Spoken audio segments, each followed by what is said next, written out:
a dirty look, and you interpret it that, oh, it must be that you really messed up on your report that you had to hand in or something, when that may be the farthest thing from the truth. So I just want to give you a few examples of how this constantly goes on. I'd love you to start to become aware of all of the interpretations that you make in the course of a day. It will overwhelm you. Okay, we're constantly doing this. And I used the example last time too, when the first day that I was here, and you came in, and I was walking out here, and you went, hi, you must be, or whatever, you said something. Oh, you're good morning, and I went, hi, and I remember, and anyway, you just kept walking, and then. Normally I would explain, but somebody who gives courses in cultural sensitivity, I figured you know that. Well, I did, but it was like one of those, it's an automatic reflex for me. It's just something I don't think. And then I realized afterwards, and I guess you said to somebody, hope she didn't think that I was, rude or something. So think about that. I happen to know that. I had just temporarily forgotten it, but I happen to know that. But I only recently learned that. So let's say, what are all the possible interpretations that somebody could have in that situation? Let's just brainstorm.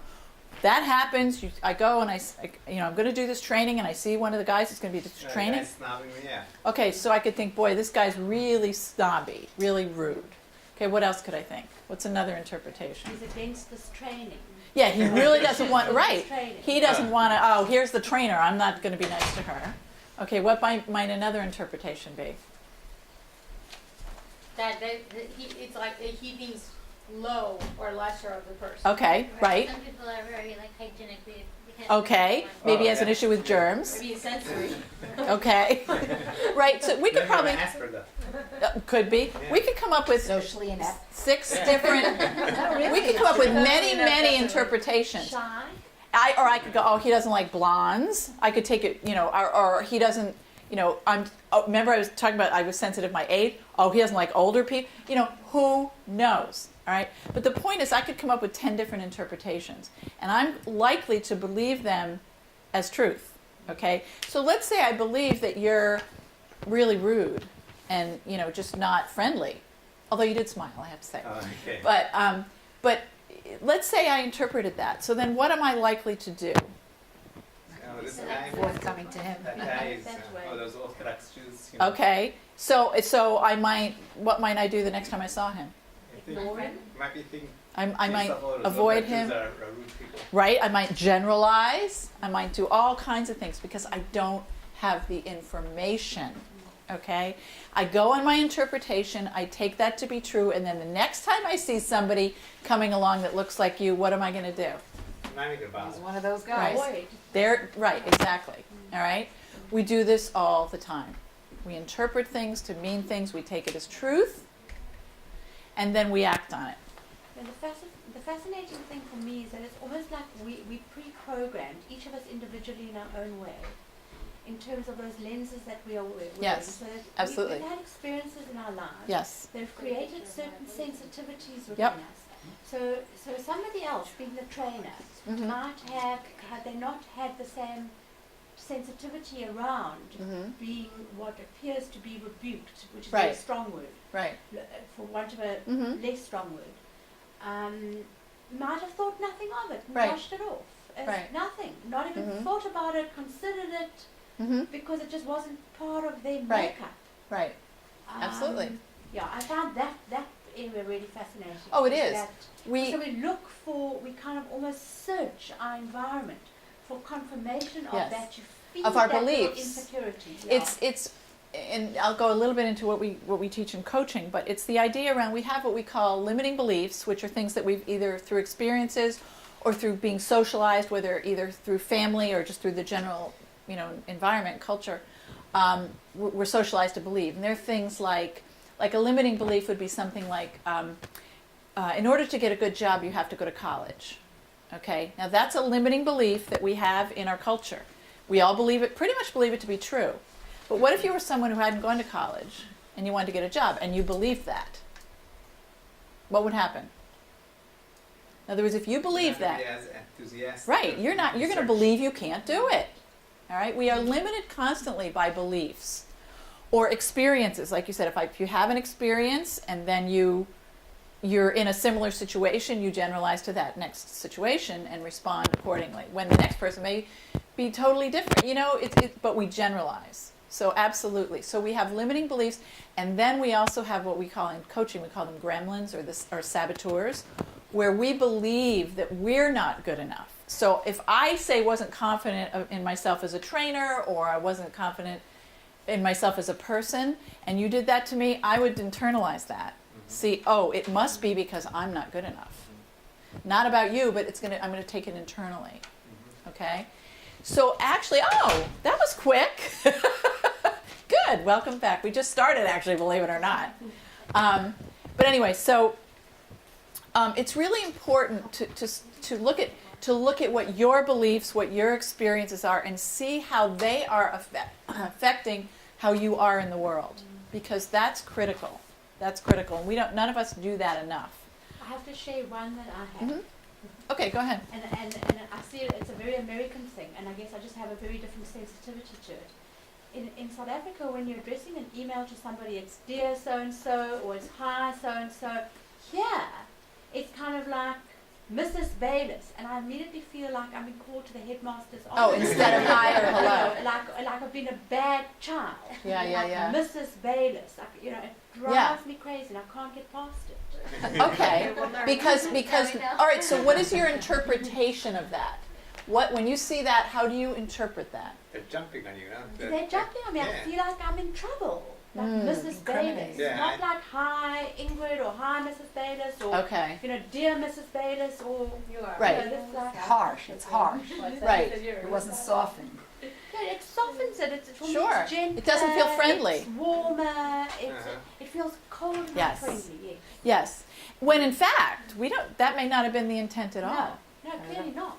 Maybe they were in a hurry. Maybe, No, who maybe knows? they were- No, that's Could be a million reasons. No, we do that. Exactly. They want to get to the point. They don't want to Either get not anxious. that. Well, at least it doesn't say, "Hey, you." Not that, it's not even necessarily always like, I would say professionally appropriate in all emails to write dear or whatever, like to who you write. Sometimes it's just much more professional statement.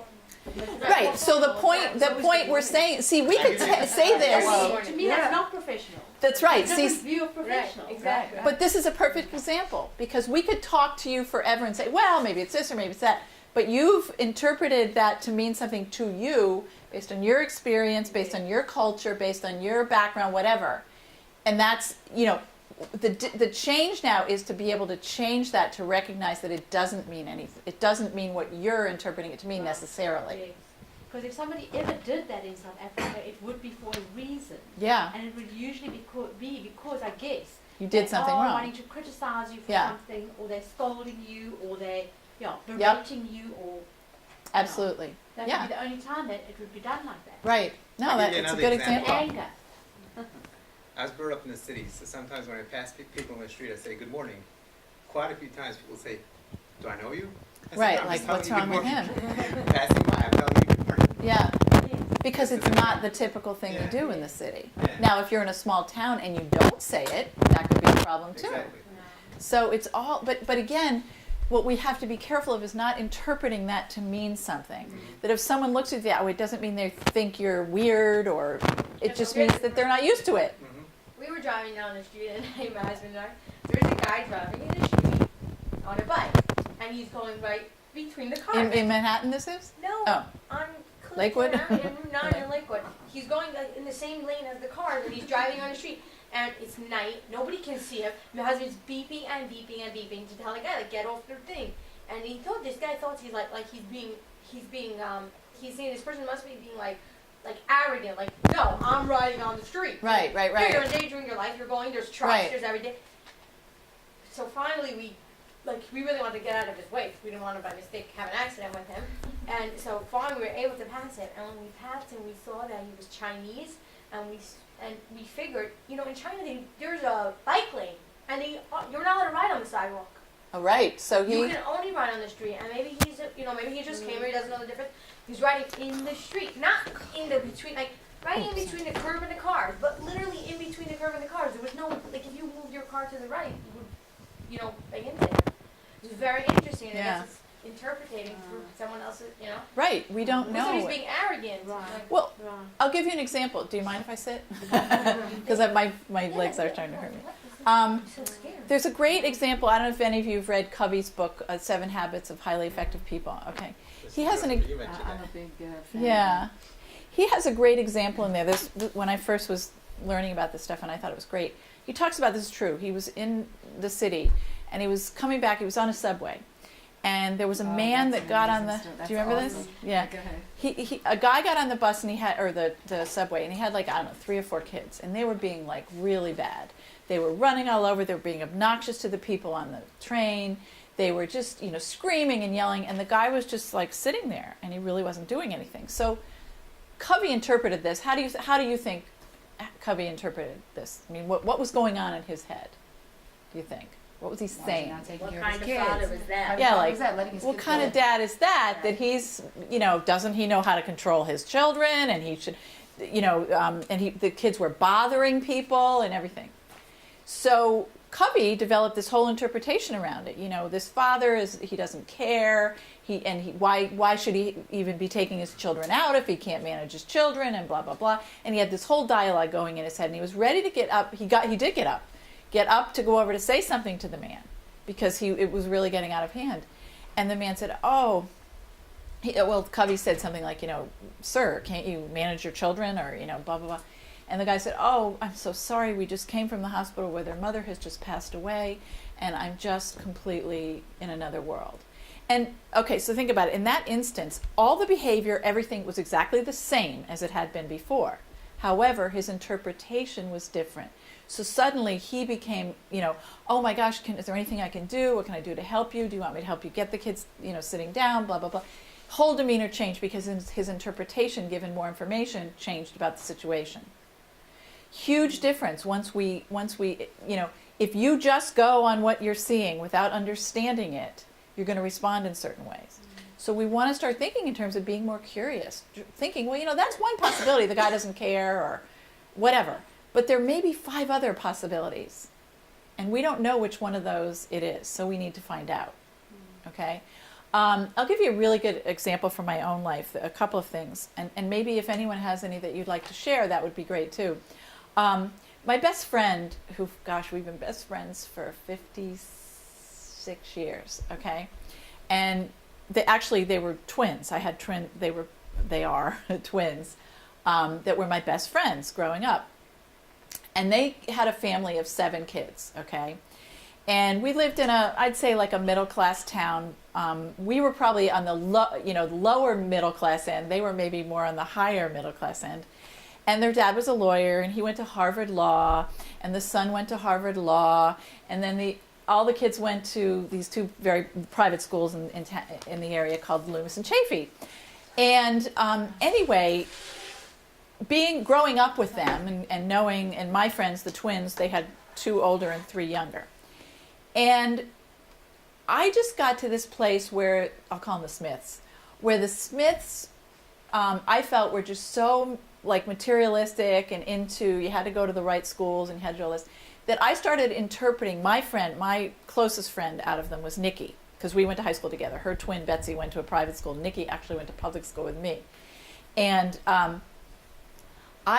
when we were maybe 22, something like that, I decided that I just was going to remove myself from Nikki, who we had been friends with since I was 5 or 4 or whatever. Because she was just one of the Smiths, and all they cared about was all this material stuff, and they had values that were very different from mine, and blah, blah, blah. And so for 15 years, I didn't see Nikki. Okay, we just weren't friends. And through a really weird set of, coincidences, okay, we ended up getting back together. And of course, at this point, we each had kids and everything, and we sat down and we talked, and what I realized was that she completely agreed with me. Okay, she didn't think at all like her family thought, but she was a people pleaser.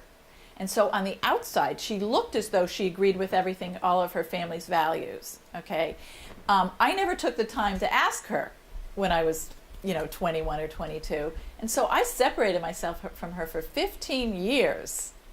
because I interpreted her behavior, which is very people pleasing, I'm not going to speak out against the grain, I'm not going to, all of that. I took that to mean that she believed and had the same values as her family did, and she didn't. So I wasted 15 years of a friendship, and now we're, this was 20 years ago, or whatever. Of course now we're peas in a pod, and she's my best friend. But that was based on an interpretation. It wasn't something that if I checked it out, would have been a different story, and I didn't. I went on an assumptions and interpretation. God bless you. So that's something. Anyone have anything that they've noticed in their own lives where they've done that, where they've really made an interpretation about someone else or someone else's behavior, whether it be someone you know, someone you don't know, maybe. I have one. Go ahead. I feel like I think so much in this. That's question. good. I think Leah, that's when- good. Before I met my husband, there was two friends, like mutual friends, that had thought of the idea that like we would be a good match for each other. So one called my mother-in-law, and who wasn't my mother-in-law at Right. the time, and she says, "Oh, I have this great girl for your son to meet," and my mom says, "Okay, let me hear about the family." And I come from a large family, so like she's one of 14. My mother, they have 2 kids, so my mom was like, 1 of 14? My son cannot handle that. No way. She's like thinking, that must be a messy house and dirty. I'm flying it. No, that's not for us. She hangs up the phone. Then another person thought of it and called her. Another person, whatever. Eventually she's like, oh, and then my husband had heard about me, so he wanted to go out with me. So he tells his mother, I'm going out with her. So then she's finally like, let him just get over it. Let them meet each other. Nothing will come of it anyways. Then I feel bad. It's not a personal story about me, but it's a personal thing that happened. We went out. We decided to get engaged. It was like set up that she's gonna come one day to my parents' home, and everyone would sit together, the parents and the kids, and meet each other. And she comes. She's thinking to herself, I have to prepare myself mentally for this because I know what I'm gonna see. All 14 of them. Exactly. And there's gonna be people flying, hanging off the chandelier, if there is a chandelier, Right. And she knocks on the door and she said she had like a culture shock. Like she couldn't believe it. Like everything was in order and everything's put together. And it was just a belief that she had. She raised 2 kids, and she knew what it felt like to raise 2 kids and how So she she could imagined, manage under 2. yeah. And she says, how can you multiply that by 7? Yeah. To go to 14, like that's Right. double that. Like 7 Yeah. times more. And she couldn't. Right. So she you couldn't make imagine it. interpretation, Right. or else the other that thing. girl can never marry my son because Right. Right, exactly. Because the people who have 14 children are messy and, disorganized and all of that. You can have 2 kids or no kids and be disorganized. So, yeah, absolutely. We do it all the time. So just start to become more aware of that. Okay, so one of the things, let's see here. Oh my god. After the 14 came twins. Okay, They're talking about my mother. I want to share a story with you. I want to share a story with you. This is a personal story too. I just kind of want to set the stage. Okay, it's 3:00 in the morning. I'm sitting on the floor of my home across from the bathroom door. And behind the bathroom door is my, at the time, 13-year-old son with the shower on. Okay, it's 3:00 in the morning. My husband is on a business trip. And he's crying and he's saying, Mom, I can't get out of the shower. I can't get out of the shower. I'm going to kill myself. And I'm sitting there, and we have an older home, and the doors are like thick like that. I mean, it wasn't like I could break down the door, and it had a hook lock. It wasn't like a lock you can, And I'm sitting there, I'm going, well, what do I do? Do I call an ambulance? Do I call the police? What do I do? What do you mean I can't get out of the shower? And he'd been in the shower for like 2 hours, okay? He'd gotten up, gone in the shower, and was in there since 1:00. So what came to happen was that it turns out he had obsessive compulsive disorder. He was diagnosed with that. Out of the blue, totally normal kid. And I don't know if any of you are familiar with it, but when it's a disorder, we all have tendencies, but when it's a disorder, it means that you can't, until you get the right thought, you can't do something. So in other words, he was in the shower, and until he had the right thought, that I have, you know, that it's okay for me to get out of the shower. He couldn't do it. And yet in your rational mind, you know, this is crazy. That he's like, this is crazy that I can't get out, but I can't. And that's why he's going, I'm going to kill myself. I'm going to kill myself. And I went through this whole thing, like, oh my gosh, my life, you know, Cody's never going to be a normal kid.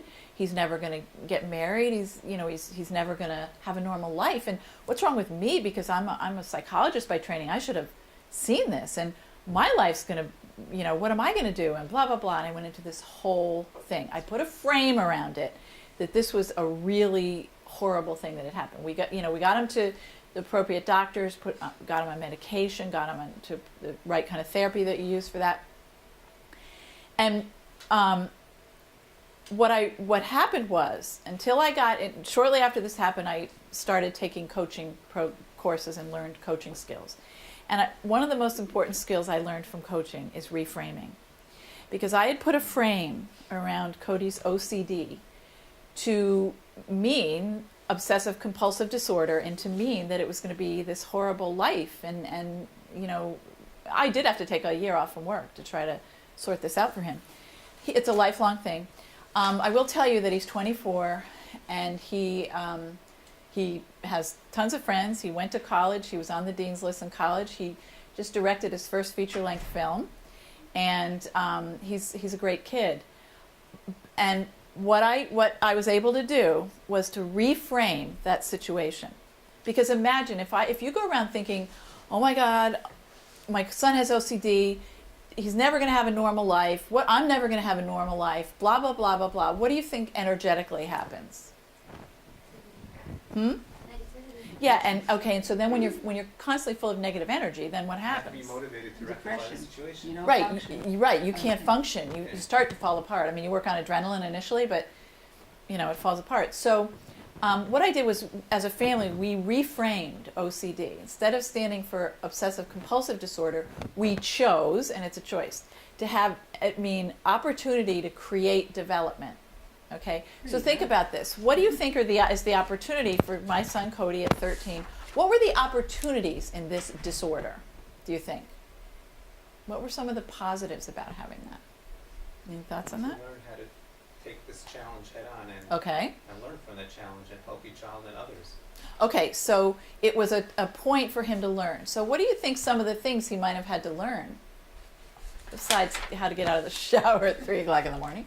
To learn how to understand himself. His He had to mindset. learn to understand himself. He had to And become learn to understand incredibly himself. self-aware. Mhm. He had to learn, To change his mindset. right, change his mindset. He had to be able to ask for help. Mhm. Well, I mean, how many 13-year-old kids are willing to, especially a 13-year-old boy, they're usually, they tend to they're not going to talk to their mom as much. He had to learn patience. We, as his parents, had to learn, wonderful opportunity for us to learn patience, because this is a kid that would put on his shoes and his socks, take off his shoes and his socks, put them on, take them off, put them on, take them off, put on his shirt, take it off, put on his shirt, take it off. Get to school, get out the door, get in the door, get out the door, get in the door. We'd get to school at 2 o'clock, and school ended at 2:30. Okay? So you better learn patience if you've got a kid that's doing that. So it was a wonderful opportunity to learn patience. I thought I was patient before, but I realized, I really wasn't. He had to learn how to explain things to his friends. He'd have a friend that'd stay overnight. He'd have to say, well, I'm going to turn the light out 20 times before it actually gets turned out. He had to be able to explain when he went to college and he had 3 roommates, guys, this is my situation, this is what I do. And he was fine, and they used to joke, oh, Cody's in the shower giving swimming lessons. This would be the joke. I mean, in a loving way. It wasn't like, prejudicial way. That changed my life. My ability to do that has changed my life. To be able to see things in a different frame, put a new frame, to be able to find opportunity in whatever challenges faces you. To be able to look for a positive intention behind a behavior. So, for instance, like when you look at your behavior of not shaking my hand, your intent, if I was to say, okay, so what's the positive intention around that? What would it be? To learn. For you. Oh, for me? Yeah. In other words, how do we say? To fulfill your halachic requirements. Okay, so I'm not sure what that means, but, To keep to the code of law that his Okay. religion has. Okay, Right, certain codes of to laws. keep to the Good. code of laws of his religion. okay, so what does that say about you then? That I'm an observant Jew Okay, that follows specific codes of laws. okay, and so that you're really dedicated and observant to your belief system, that that you really you're really dedicated, all right? But that's your intent, okay? That may not be what I'm seeing because I don't know the intent if I don't understand all that, right? So I'm only seeing that you're not shaking my hand.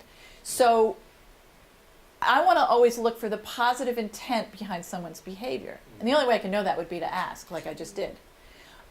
So you start to look at, like, I was working for a while with social workers in New Jersey who were the social workers that go into homes and take kids out who are being abused.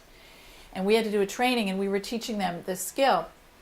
And we were talking about how, let's say you are dealing with a father who's beating his 14-year-old daughter because she's staying out until 3 a.m. Okay? What's your first reaction to that? Lock the door on the floor. Usually it's not. That's what she wants. That's, oh, now you have to go? Oh, okay. Thank you. See you later. Bye-bye. Thank you for coming. Bye-bye. We'll give her that blanket. Um, You took your blanket? I took it. Oh, she took it, yeah, before. We'll be in touch. Keep me in touch with what's going on. Fine. Thank you. Okay. Okay, bye. Okay, so if you heard about that, particularly if you were a social worker and that was your job, what would you be thinking? What would your opinion or interpretation of that person be? The father beats his daughter badly when she is out after curfew. She has like an anger management problem. Okay. Or he doesn't know how to deal with the situation. Okay. He's having a problem expressing himself. And how much you label him? Abusive. Abusive. Abusive father. We got to take that kid away. Mhm. All right? So if you were to reframe that and you were to look at what could be the positive intent behind that father's behavior, what could it be? He's concerned about the welfare of his daughter, what Right. she might be getting up to, what danger she might be in. Right. He's worried sick. Right. That's the intent. We're not saying the behavior's okay. We're not putting anything around that. We're just looking for the intent. So the intent is that I love my daughter and I want to prevent her from being hurt further, which of course doesn't make sense. Well, then I'll hurt her, but the intent is positive. Okay? That helps you. If you can see that person in that light, how does that change perhaps how you deal with that person? Fundamentally. Yeah. Because then you can start speaking to them from Right. a place of caring about their daughter. Exactly. And teach them how to care for their daughter. Exactly. And empathize. Right. It comes from a whole different place. And I'm glad you mentioned empathy because that's a critical, we're going to in a minute talk about emotional intelligence, and that's a critical aspect of emotional intelligence. To be culturally sensitive, you have to have empathy. You have to have emotional intelligence. Okay? So, and you notice I put choosing to see a situation in a positive light. I could choose to see things in it. I could choose to, see that guy as this abusive guy who shouldn't be allowed to, whatever. I mean, maybe that's the bottom line. Maybe he shouldn't be around the kids. But the point is, I don't see him as a horrible person. I see the goodness in his intent, and that would make me interact with him differently. So again, but that's a choice. That's a choice I'm making. Yeah, it's really interesting because one's first reaction is to simply judge the Yes. behavior and not look for intent. Exactly. And obviously, Which is with interesting because I'm sitting here feeling some degree of anger to the initial description of Sure. this person, and then I became immediately aware of the shift happening yeah. when we started looking at intent. But we don't do that. No, we don't. And we don't always know what the intent is. In a case like that, you can sort of generalize, well, he wouldn't be doing it if he didn't care. If the daughter was out all night and he didn't care, and he didn't do anything about it, he probably wouldn't care. So, again, but this is a conscious choice. So it's really important, again, I'm just using that example, I could come in and I could say, I first of all interpret what your behavior meant, and then I could say, I'm choosing to think, that guy, he's... all those religious things, it's so ridiculous. I could go into this whole thing, right? But I choose to see that you are a really caring, observant person who believes so strongly in your belief system that you are willing to act on it even in the face of what could be perceived as in a negative way. Okay? That's a positive intent. So that to me is great. Something positive coming as an outcome of something like this. Say that again? If you want to hear a story about this specific example and something positive coming Okay. out of this, there was a big meeting in Moscow with a couple of business people, and there was a religious guy who went to that meeting, and they met, and this religious guy didn't want to shake the hand of a female over there, so they weren't going to go ahead with this whole business deal anyways for a few reasons. But then the CEO of the company in Moscow said, I want to go ahead with this business meeting. So the other people over there said, what's pulling you? So he said, if this guy, if he's so principled and he's so dedicated to his beliefs that even though he has tremendous social pressure and he still refuses to Right. shake any hands, Then he's going to be really dedicated to, he's yeah. a dedicated person, and they went ahead, and Okay. his company got millions of dollars because of that. Yes. I love that. And that's a really good example of, because what we're doing there is we're interpreting a situation based on the positive intent and pulling out the strengths of the person. Mhm. And then how can we use those strengths? Because that tells us something about the person, not the behavior, but the person. Mhm. And that's what you're dealing with is the person, not the behavior. So yeah, it's really important to start looking at people that way and start being able to reframe. Anyone think of pretty much any situation anybody can give me? I can probably think of an opportunity or a positive aspect to it. So can anybody think of anything that's happened in their lives that it's really you're having trouble getting past in terms of, that it just really feels like it's all negative? That you're willing to share? I mean, it's fine if you don't, too. No, we have to think. Yeah, I know. Sometimes they're right in your face, I'll give you another example from my own life. We had our neighbor's oil tank was buried underground and leaked.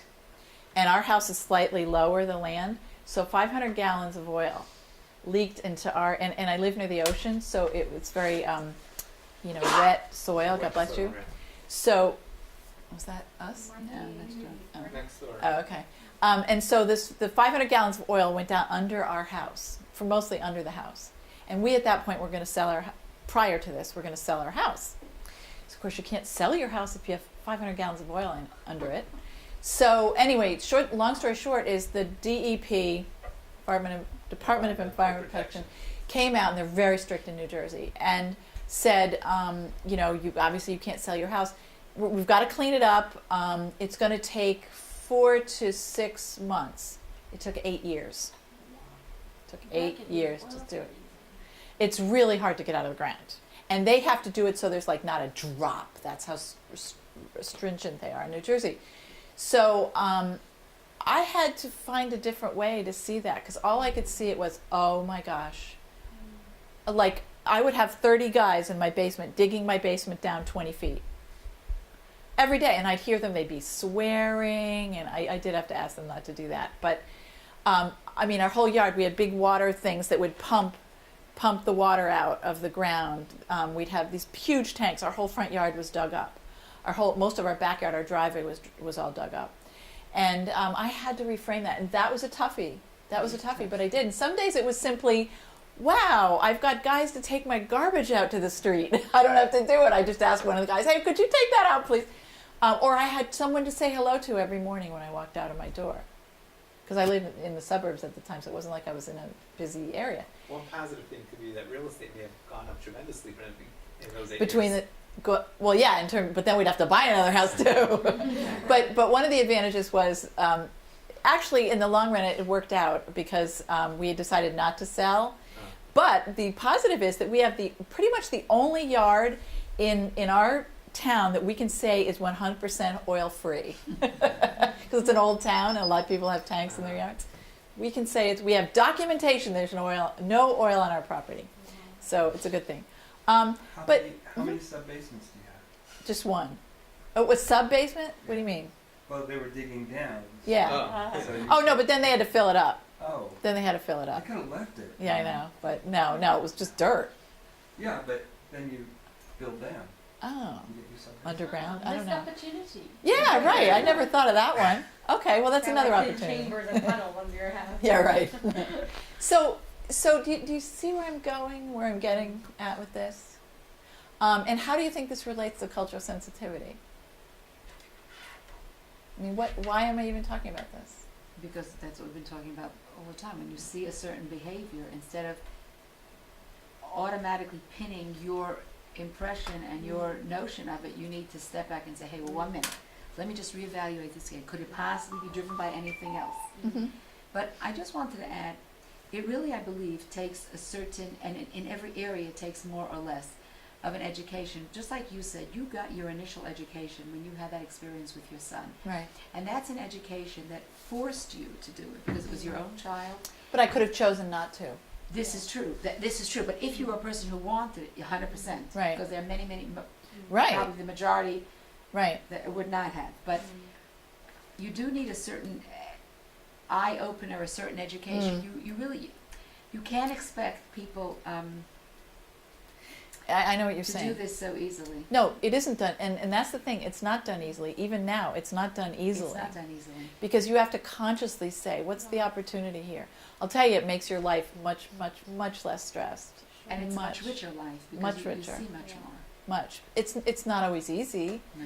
but the point is that if we can start recognizing, even if you see that maybe the intent wasn't as great or as good, there was a negative intent behind that you can still always put a positive frame and say there's some opportunity for here. Maybe my opportunity is to learn how to deal with negative people.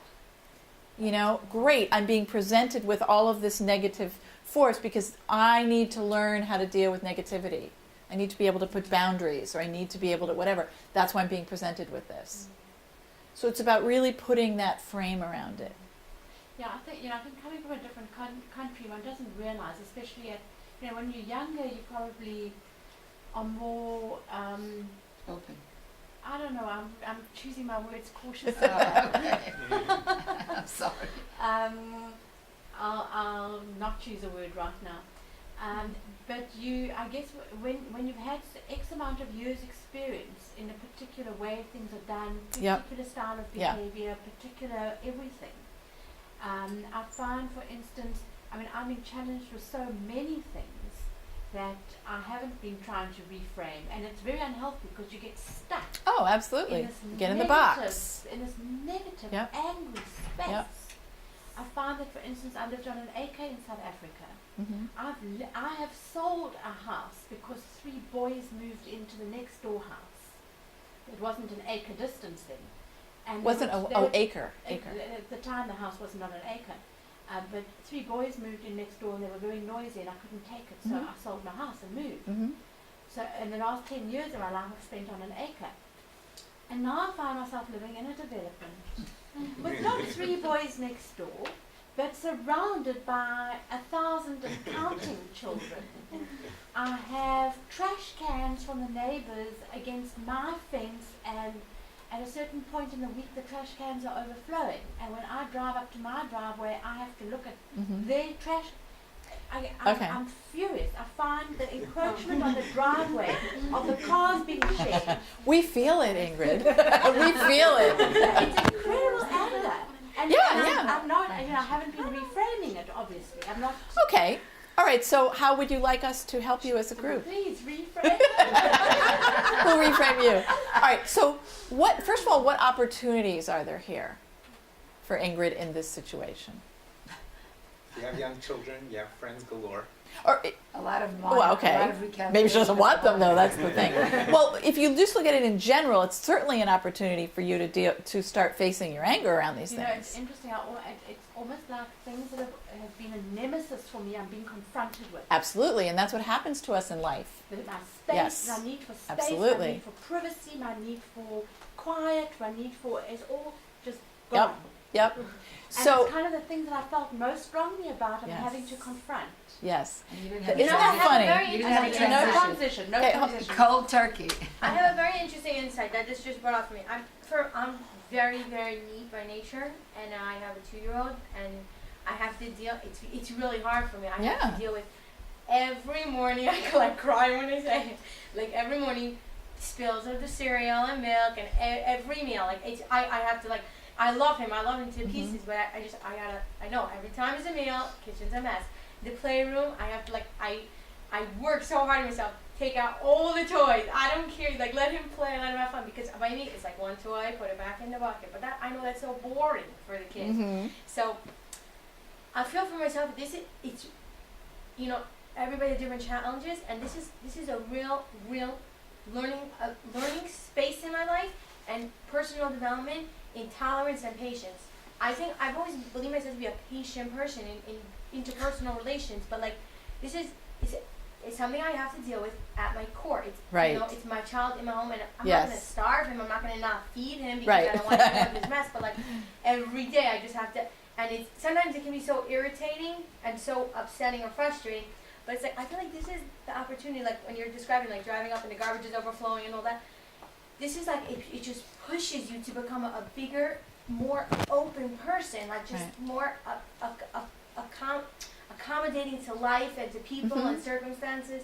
It's like I also live in the development. I have like windows, and we dug window wells and this whole thing, and to prevent flooding.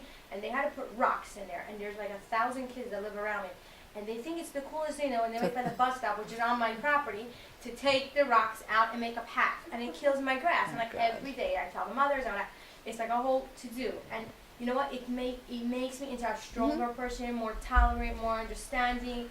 Yes. I don't know what the good is in having all this rocks coming out or whatever, and all the spilled milk, but the good is that it's changing me. Okay. And I think That's you know, wonderful. I don't know if you can always have positive, like, oh, now this makes life turns into a fairy tale because of this bad thing. Lemonade out of lemons Right, kind of thing. but it changes me, and that makes me into Mhm. a better person, and that makes me have a more rich life. Yeah.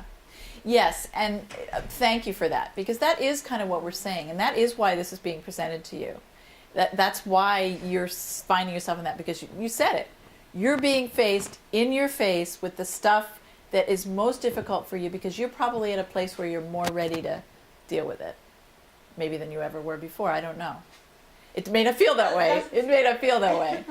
But the other thing is, has anyone ever heard of this idea that what bothers you in another person or other people is really what it is in yourself that you like the least, or that you've been trying to change, or that you can't deal with? That's usually the case.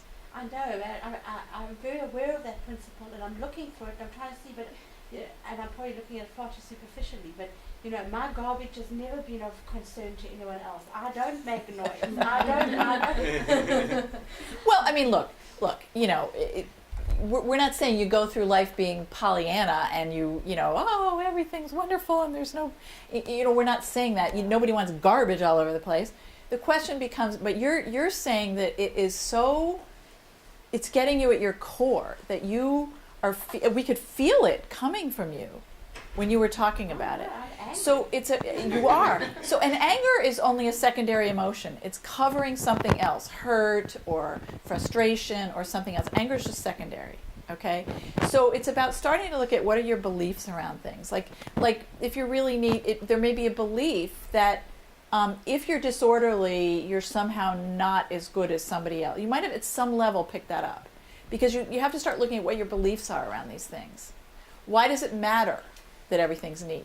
And so it's a real opportunity for you to start questioning your own, and you may decide, I want to keep this belief, I don't want to keep that belief. I mean, there's not a right or wrong here. It's just looking at that and becoming more self-aware. And the more self-aware you become, the more culturally sensitive and other aware you become. And then you find that the things that bothered me years ago don't bother me now. But certain things could be stopped. When I see kids in my development throwing garbage on the floor, I tell them straight out, the floor is not a garbage can, excuse me.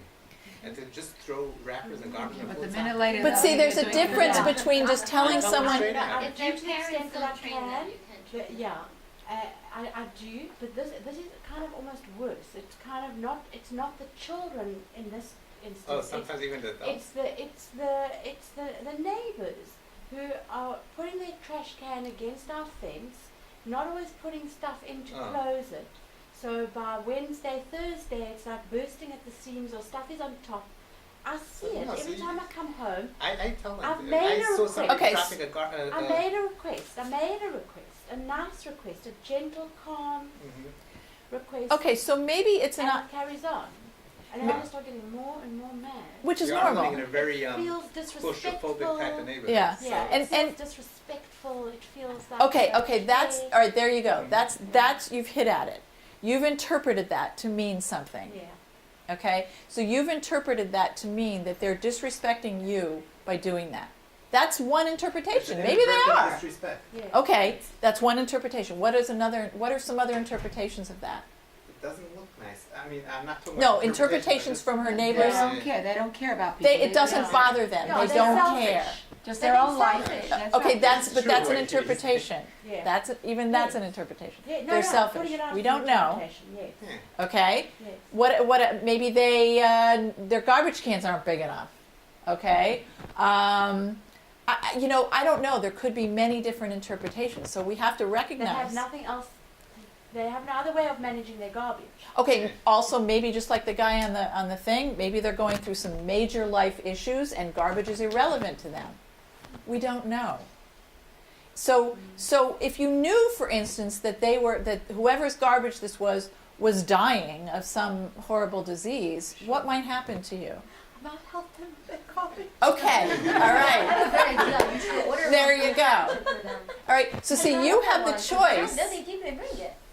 You have the choice, Ingrid, to determine how you're going to interpret that. Doesn't mean you have to like it. Doesn't mean that you just sit there and watch the garbage come out. But what it means, but the cost to you is your anger. Oh yeah. it's That doesn't bad hurt for my them. health. No, it's bad for my The cost is health. to you. Sure. And that's what you, so it's about really becoming aware of what your own interpretations are of what this means. And then the fact that they're not even paying attention, you're interpreting that even further to take it, well, they're being so disrespectful and they really don't care about me and I blah, blah, blah. And then you get angry. We all do that. Who doesn't do that? It's also I a do. space issue. You have large families and small homes. Not No, enough room for those are, environment. I'm not saying the issues aren't real. Yeah. They're real issues. It's not what happens to us in life. It's what we do with what happens to us in life that matters. It's not the fact that the garbage, it's how you handle it, how you perceive it, how you interact with the people, all of those things. Right. That's what makes it, that's what's and it important. starts talking to some core values for me, like respect. Because you're interpreting it as consideration. disrespect. Right. Yes. Yes. So You see. it goes to the core of what Yes, I hold absolutely. dear. Absolutely. It's also what you consider a priority. Right? To them, May not, it's not to them Right. a priority at all. Right. Kind of like aesthetics to me are important. I Mhm. like to come home to a space that looks pleasing. so maybe But, the, go ahead. Go ahead. Because you were saying, so now how do we interpret this? So you made a point before of saying, like, what if you knew that the people inside were dying, God forbid? Sure, I've had What would you such a do? different- You'd knock on the door and you'd say, I know you're going through such a difficult time. Can I help you with your Right. garbage? Now, let's say they're not dying. Let them live till 120. You don't have to kill them for this. But let's say you would decide it really disturbs you and it's really bothering you and it's making you the type of person you don't want to be. You don't want to be angry. You don't want to feel that emotion inside. Health if you So you decide one day you're going to knock on the door and you're going to say, you're going to explain, I come from a city where we had large homes and everything was clean. There was plenty of place for the garbage. And I know this disturbs me. And, you have a family, you're busy. Probably not even that thing. Is there anything we could work out? Like maybe you could keep it in a different place. Can I give you a hand? Maybe I can call the town for you and get another thing. Right, how can we work together? together? How can we Right, so collaborate that's the to, interpretation, and not Right. the interpretation, that's the next step. Like Right. after we do the reframing, so now how do we carry that out into Right. our behavior? And Yes. that's what you're talking about, I imagine, with the cultural sensitivity, because here we have a person who comes into our health center or to our LRC and are acting really out of what we call the norm behaviors. So we have two options in front of us. We can say, hey, this sloppy, right. inconsiderate person, he's here every other day, he's driving us crazy. Or one day we could say to him, I see you're having a hard time, sir. Is there anything I can do? And you never know. Some things you're not going to help. A lot of things you're never going Right. to change. But sometimes you are successful. And so I guess that's really what you're Yeah, driving at, that's because right. Yes. now that Yep. we've reframed ourselves, so now how do we act based Well, upon this new reframing? Right. Then it becomes a question of how do we communicate that. We're going to talk a little bit about communication. I mean, we could be here for days talking about how to then, there's so many different techniques of how to approach someone and express what you're feeling and get the outcome that you want, or hope, or increase the chances you can get the outcome No, but you you want. help But yourself until feel you- better, probably, Right, but also. until you've reframed, Yes, you you're can't not get capable there. of doing that. You have to Right. reframe, and then you have to act on it. Absolutely. And the answer is not Absolutely. always yes, but you feel better afterwards. And Yeah. you're not so heated up and so upset, and it's not affecting you in a negative way. Yeah. It's funny. I have somebody in my neighborhood. It's a different issue, but I have somebody in my neighborhood who really causes a lot of problems in the neighborhood. I mean, she's just, I've known her for a long time. And so there got to a point in the summer where everybody was so negative on this person and nobody had anything good to say about her, including, I have to admit, I got sucked into some of that gossip myself too. And then I realized that I had to step back because you've got to be conscious about it. Consciously step back and go, I've got to reframe what's going on with Connie. And I said, you know, she can't be acting the way she is unless there's some kind of pain behind it. People don't act this way and do all these things to other people if they're not hurting themselves. And so when I was able to look at that, I was able to come to a place of interacting with her differently. But what I found was that all my other friends were accusing me of, oh, Kathy, you're just this goody-goody, and you're just, what's wrong with you? We need to, you know, slap you across, you know, kind of wake you up because there's, you know, just look at her. But there's not, you don't reframe, you know, just, this is just who she is. She's a jerk. You know, and so it's really hard sometimes to maintain that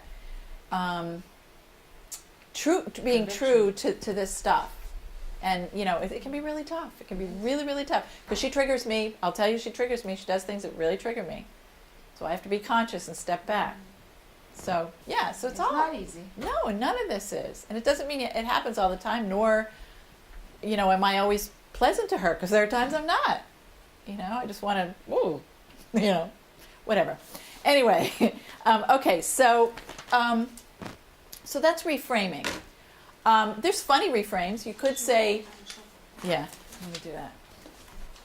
So you can really take framing to the next step. You can say, oh my God, darn, it's hailing. Yeah. Or, yay, free ice. You can say, oh no, I punched a hole in the wall. Or you can say, yes, the beginning of the new closet I wanted to put in. Okay? So you can pretty much reframe anything you want. And it's I think, a skill that's kind of pretty much has changed my life. So I would say, you know, we could spend hours talking about it, but we don't have hours. So any questions on reframing? Or anything that anyone, if before the end of the day you have a real issue that you're having trouble reframing. I'll tell you an example of something I heard on Oprah that always hit me. It was a long time ago when she first started, and maybe somebody saw this. It was a woman who had a 2-year-old, and she was dying of breast cancer. And in those days, you know, really, you know, now it's a whole different, our approach to it is different. But so in those days, she was dying of breast cancer.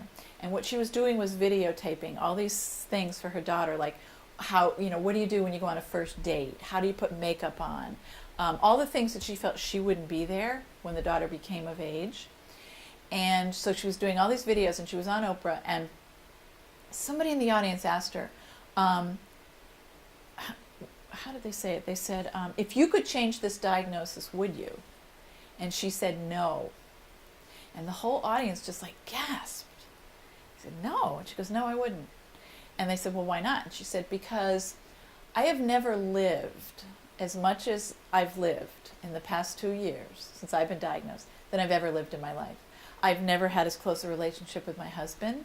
I've never had as close a relationship with my friends. I've never noticed blades of grass before. Now, to me, that was like the height of a reframe. And she meant it. She meant it. So it either could, in fact, she even said this was a gift. This was a gift to me. Now, that takes a lot of courage to have a reframe like that. But that's the ultimate kind of reframe that we're talking about. And it's tough. It's tough. Okay, any questions or thoughts on that? Go ahead. No, Ingrid, go I ahead. was going to say, I think that maybe is what makes the difference between a positive and a negative person, or negative orientation and a positive Okay. orientation. But it's just Or a seeing choice. the good versus seeing Yes. the bad. Yes. You can, but those are, that's a total A choice. choice. Total choice. And I think the difficult thing, Ingrid, is that we live in a world where pretty much we're always focusing in on the negative. You look at almost any institute, I mean, we're always looking at what's not right. What's wrong, what's not working, instead of looking at what's working, what is good. Because if we focus in on what's working and what's good, we're going to get more of that. But we don't do that. And so you're right. And so it's very easy for most people myself included, I think we're socialized that way, to see the glass half empty rather than half full. I think it's not so much with the reframing. I don't think the definition of reframing is like, let's look for the positive in this, because it's not the good versus the bad. It's kind of taking a step back and let me have a different perspective Mm-hmm. than what I'm having. Right. Because if you're gonna look for the good versus the bad, you're gonna get lost in a lot of situations in life, because sometimes the good is so like like it seems to us so microscopic in comparison Right, to how right, right. troubling or bad something Right. is, that it's like discounted. It doesn't when you're really that angry or you're really that frustrated or you're really like stuck. Right. That little bit of good. I mean, nobody It's cares hard to about see. that right now. Not only it's hard to see, like you don't even it doesn't measure up for the feelings. Okay, Reframing okay, is right. Like, There's an it's imbalance. taking a step back and like having a new perspective on a situation. I feel like I there's kind of an way to explain what I mean is I'm thinking in terms of like my relationship, like my husband with his family, mine with my family. So I have all the history of my family because I grew up there, and he has all the history in his family. Sometimes Right. things happen that someone in the other's family will do something, and like I'll be really upset about. Let's say somebody in his family, so I'll be really upset. Like, how could that person do that, or what are they thinking, or whatever. And then I'll talk to him about it, and he gives me it's a different perspective. right, It's not exactly. finding the good in what the person did. It's or in the good of what It's all came in out the of what the attitude. person did. It's Right. all Like a different in the perspective. It's like Right, that's what I can see attitude the is. hanging in my Right. house, right under what Yep. happened. It's All in the attitude. And it is. And that's what attitude is. Attitude, you decide your attitude. Right. And you It's up to you decide, your attitude is your perception, it's your interpretation, it's all of the things we've talked about. That's what determines your attitude. And you Because I have want- that choice. With anger, like we're talking about the garbage, like she's saying she feels disrespectful, like they're being disrespectful. And then you're talking about well, maybe that's a belief, like they don't think they're being disrespectful, it's just a belief that you have that it's a Mhm. disrespectful thing to leave your garbage out. I don't think that's not looking for good in the garbage. It's just a new perspective of looking at situations. Okay, yes. But you can take it to the extreme of say, let's look at, because what you're actually, it's most helpful when it is an extreme situation where you feel like I can't find any good in it. That can be really helpful to say, okay, just like that, you wouldn't think the lady with the cancer would be finding any good in it, but she was able to see. I mean, it's what you're saying. It's an overall perspective of something coming from a different place, usually a more positive place. I mean, it's not going to help if it's going to be a more negative. No, but usually more positive. But I mean, it's just Right. like if we say good versus bad. Like, Yeah, you don't want to do that. That I gets, get what yeah. you're saying. Yeah. I completely get what you're saying. It's not. I completely get what you're saying. It's about you can't necessarily replace something that you're experiencing negatively with a positive view of it, because there might be such Might not be positive. positive. Right. doesn't work. Right. But I guess what I was trying to say is that if you have a more positive orientation, the likelihood that you would look to reframe something And you'll is greater. see it. That's true. And right, You'll whereas see if it. you've got a negative approach and orientation to everything, you probably wouldn't even try to reframe Right. it. If you did, you'd try to reframe it in an even more negative Right. fashion. Right. Exactly. Maybe that was It's it. all into Yeah. them too. My family, Absolutely. we all got together for a weekend. We met up, my family's from Ohio, so we met Mhm. in State College, Pennsylvania, and we were there for the whole weekend. And then afterwards, a few of the kids, and we're talking about my whole family, Right. all their kids and everybody, and a few of the kids came home with strep. So we were like, oh no, and I was talking to my mother, and she said, this one got strep, and that one got strep, and that. I said, just anyone who starts complaining, just be thank, just tell them, thank goodness we didn't come home with bed bugs from the hotel. And There she's you like, oh my go. gosh, that's great, okay, good, that's what we're gonna tell everybody. It's like the lesser of two evils. We were Yeah. all in the hotel. It's right. It's a matter of Thank perspective. goodness Right. that nobody came home with bed bugs. Right. That strep, okay, so they got on Yeah, medicine, Maxwell and for a everyone's couple of fine, days. and everyone's okay. Biotics. Like, They got on exactly, but biotics. She was like, that's it, that's right. We'll just have to put everything in the right perspective. Anyone Yeah. who starts complaining who did it, who brought it, who was the one, it's not gonna help. Right. It's not Because going all that away. is negative so everyone energy. has strep, and whoever has strep will get into the medication, will be fine. Good. So Good. that's Absolutely. what it is. It's all an attitude. Right, It's but all but it's really important to recognize that we completely choose our attitude. Because you could choose to say, "Oh my God, they didn't care. They put my kid, even though they knew the kid was sick. They put their kid with my kid." And you could go into that whole thing. But you're choosing to say, "Hey, hey, well, good thing they didn't get bed That's bugs." like what I said. Anyone who says anything, just tell them that. And that's Right, it. I right. don't think anyone said anything. No. Good. Okay, so all right. Guess what? We have to do some more of the work on the standards. Do we need a biology break, or where are we? A bio break or a bathroom break or whatever? Okay, all right, but you guys have to be promising that I don't have to be going rounding everybody up, okay? So back in 5 minutes, please? Okay, thank you.